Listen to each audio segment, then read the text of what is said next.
Hello and welcome. My name is Alan, and we are back with more in the Buddha's words. So yeah, we'll be starting chapter 2 today. And with that, what we'll do is we'll read the introduction to the chapter, because as we've already discovered, each chapter does have an introduction. So this one's a fair length, but let's get into this. The picture of the human, the chapter itself, the bringer of light. The picture of the human condition that emerges from the Nikayas as sketched in the preceding chapter is the background against which the manifestation of the Buddha in the world acquires the heightened and deepened significance. Unless we view the Buddha against the multidimensional background extending from the most personal and individual exigencies of the present to the vast interpersonal rhythms of cosmic time, any interpretation we may arrive at about his role is bound to be incomplete. Far from capturing the viewpoint of the compilers of the Nikayas, our interpretation will be influenced by as much by our own presuppositions as by theirs, perhaps even more so. Depending on our biases and predispositions, we may choose to regard the Buddha as a liberal ethical reformer of a degenerate Brahmanism, as a great secular humanist, as a radical empiricist, as an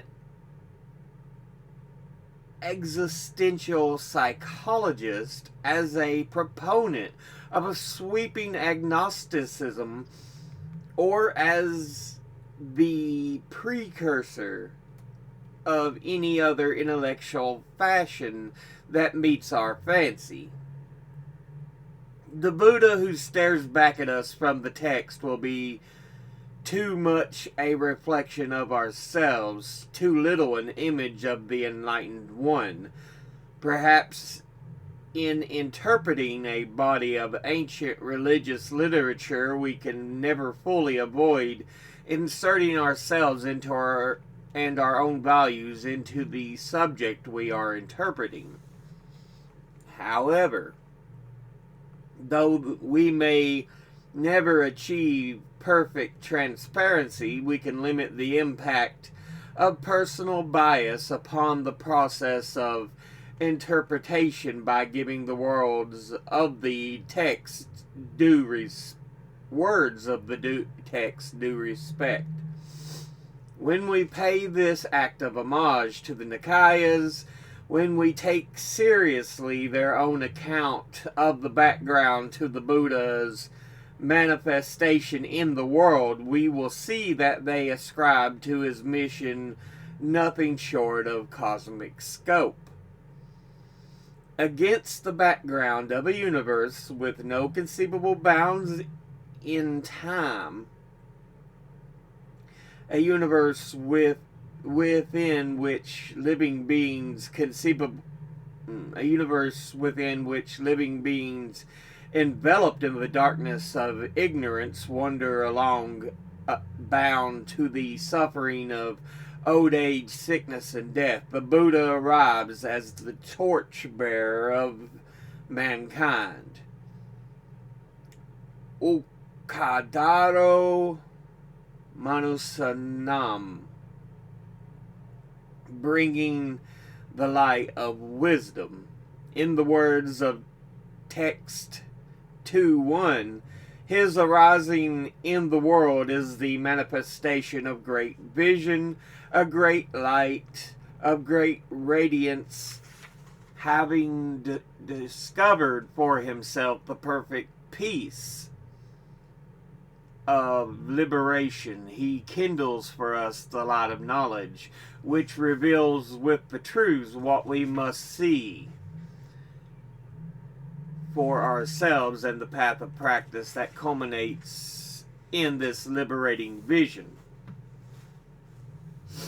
According to Buddhist tradition, the Buddha Gautama is not merely one unique individual who puts in an unprecedented appearance on the stage of human history and then bows out forever. He is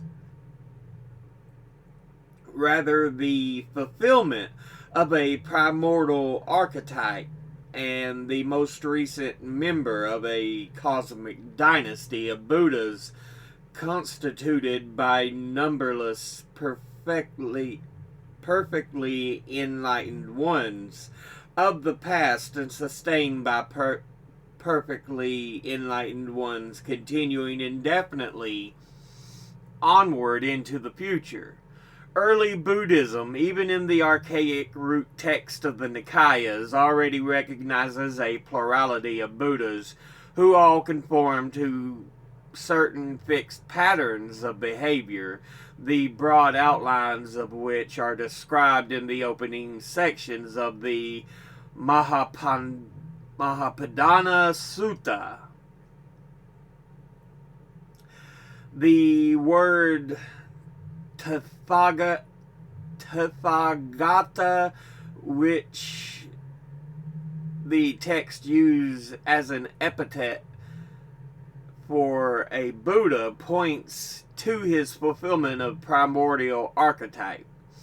The word means both the one who has come thus, Tathagata, that is, who has come into our midst the same way that the Buddhas of the past have come, and the one who has gone thus, Tathagata. That is who has gone to the ultimate peace, Nibbana, in the same way the Buddhas of the past have gone. Though the Nikayas stipulate that in any given world system at any given time, only one perfectly enlightened Buddha can arise, the arising of Buddhas as intrinsic of the cosmic process, like a meteor against the blackness of the night sky.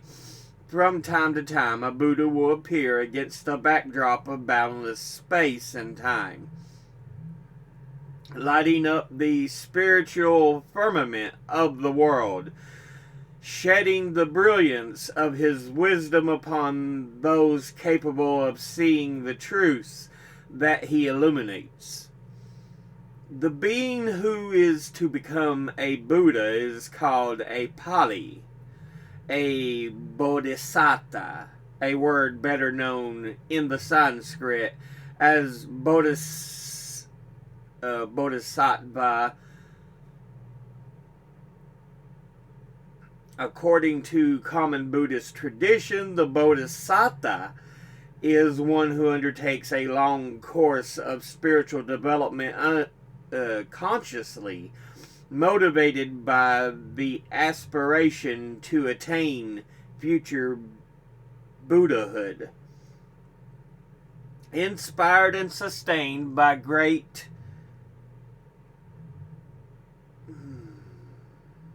compassion for living things mired in the suffering of birth and death.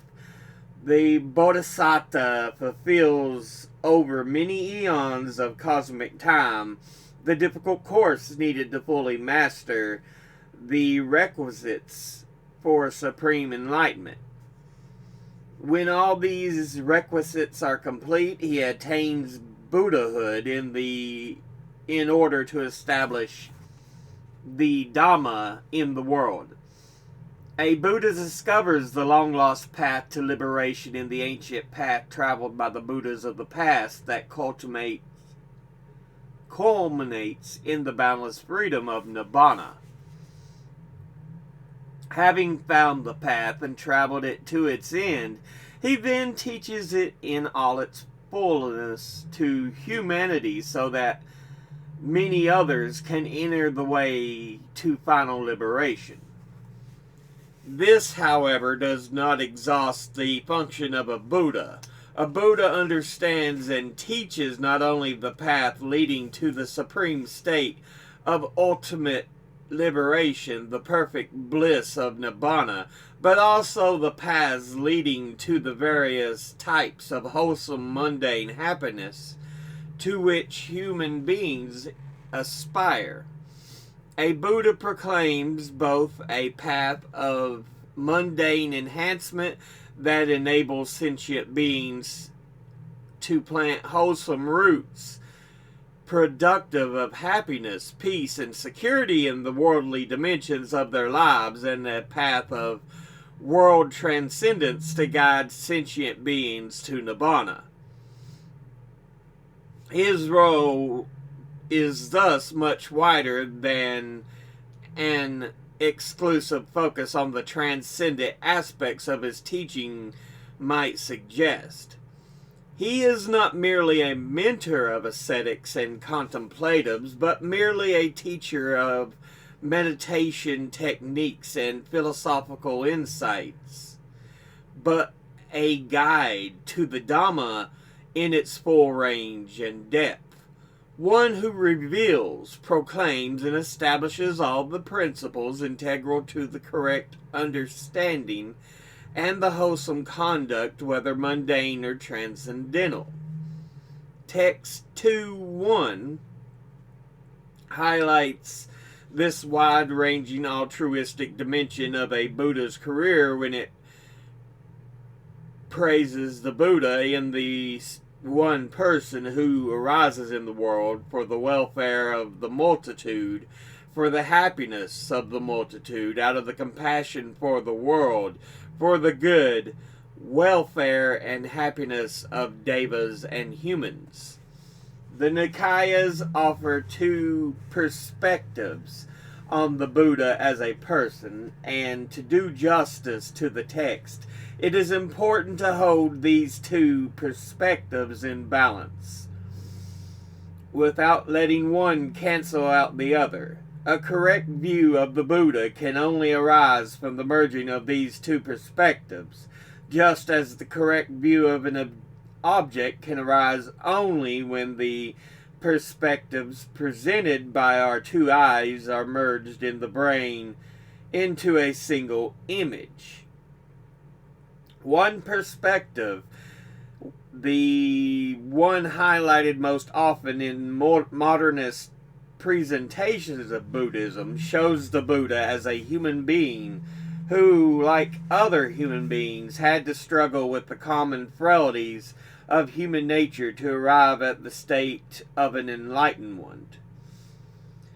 After his enlightenment at the age of 35, he walked among us for 45 years as a wise and compassionate human teacher, sharing his realization with others and ensuring that his teachings would remain in the world long after his death. This is the side of the Buddha's nature that figures most prominently in the Nikayas, since it corresponds to the contemporary agnostic attitudes toward the ideas of religious faith.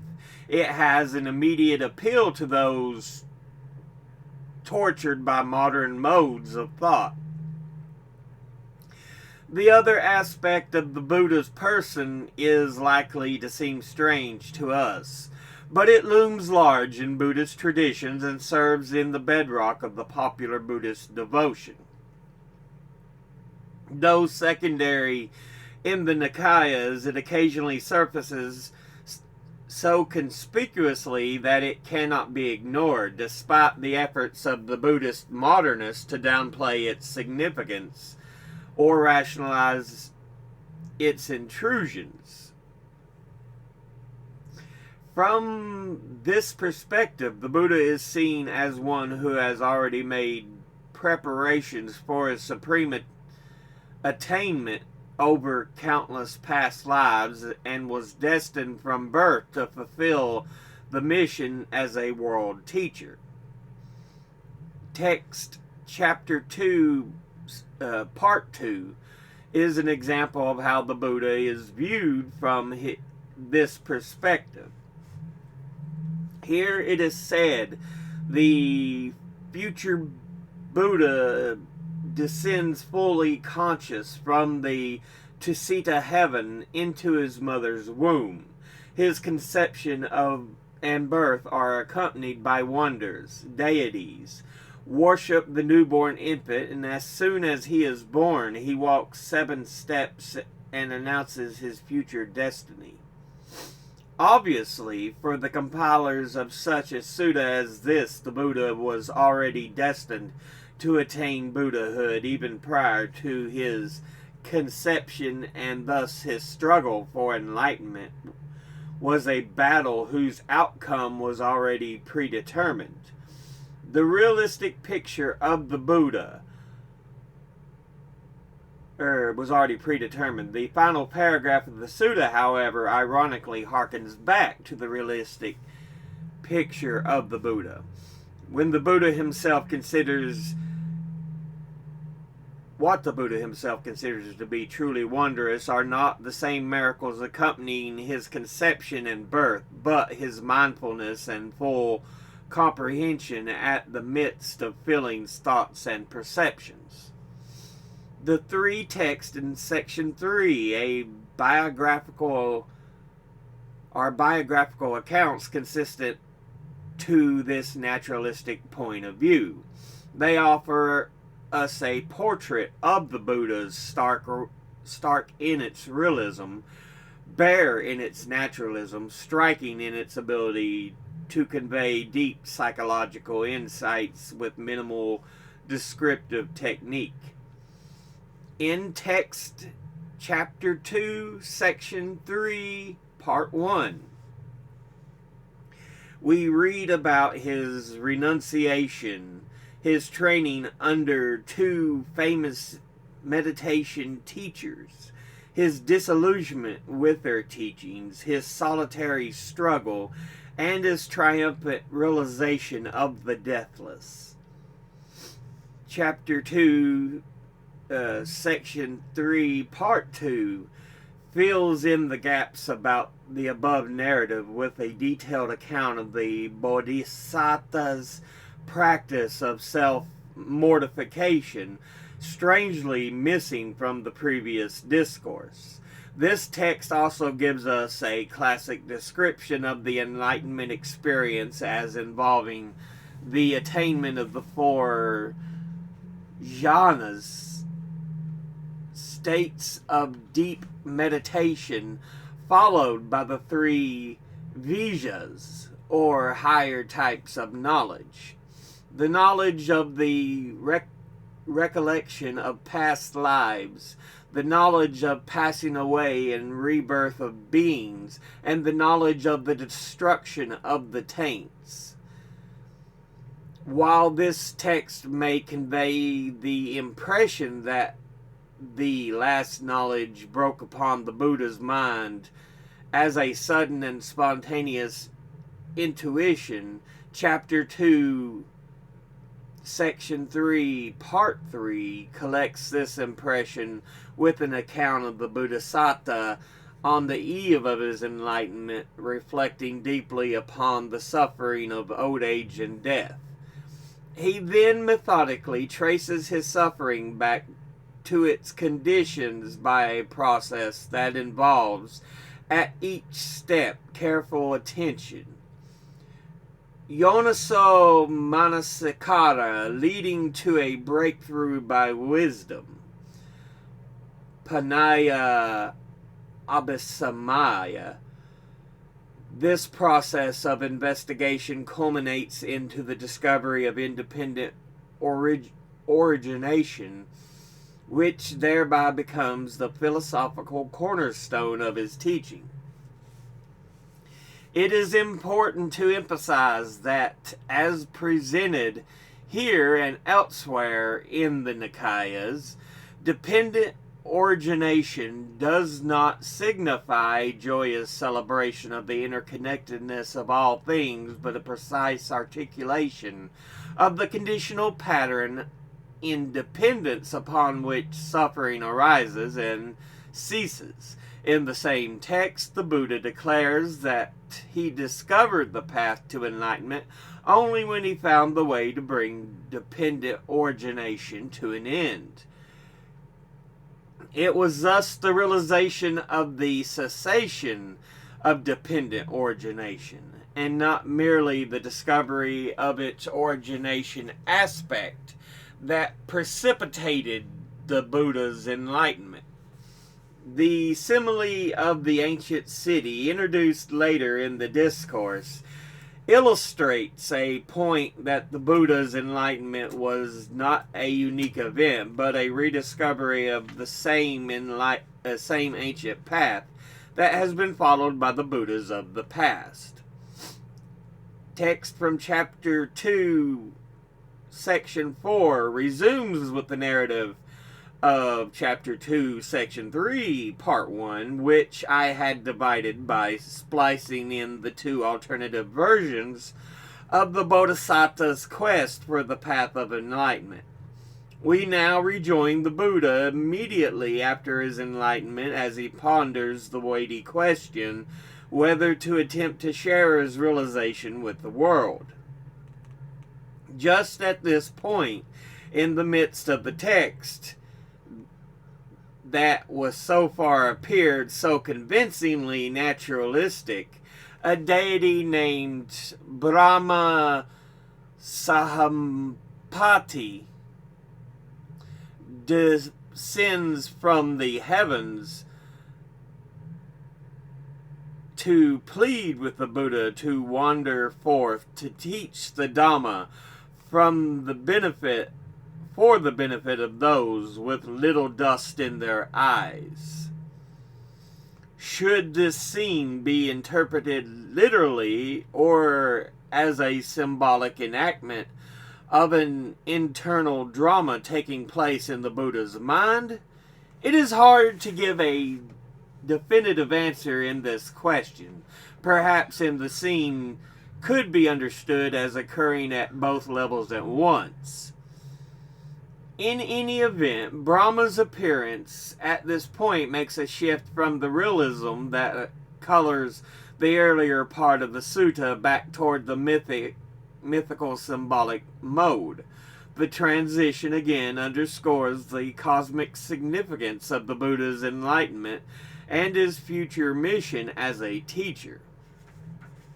Brahma's appeal eventually prevails with the Buddha, and the Buddha agrees to teach. He chooses the first recipients of his teachings, the 5 ascetics, who had attended on him during his years of ascetic practices. The narrative culminates in a brief statement that the Buddha instructed them in such a way that they had attained the deathless Nibbana for themselves. However, it gives no indication of the specific teaching that the Buddha imparted on them when he first met them after his enlightenment. That teaching is the first discourse itself, known as the setting in motion of the will of the Dhamma. This sutta is included here as chapter 2, section 5. When the sutta opens, the Buddha announces to the 5 ascetics that he has discovered the middle way, which he identifies with the Noble Eightfold Path in the light of the preceding biographical accounts. We can understand why the Buddha would begin his discourse in this way. The 5 ascetics had initially refused to acknowledge the Buddha's claim to enlightenment and spurned him as one who had betrayed the higher calling to revert to a life of luxury.